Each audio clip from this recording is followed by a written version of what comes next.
Hi friends, எல்லாருமே மகாநதி ப்ரொமோவுக்காக தான் wait பண்ணியிருப்பீங்க. ஸோ அந்த ப்ரொமோவும் வெளியாயிடுச்சு, எல்லாருமே பார்த்துருப்பீங்க.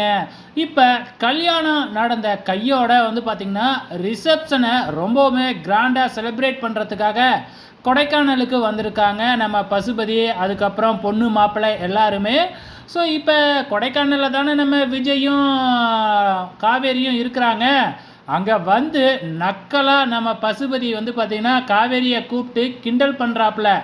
எப்படியோ நிச்சயதார்த்தத்தை தானே நீ நிப்பாட்டின, இப்போ பாரு கல்யாணமே பண்ணியாச்சு அப்படின்னு சொல்லிட்டு பயங்கரமாக அலப்பறை பண்ணுறாங்க.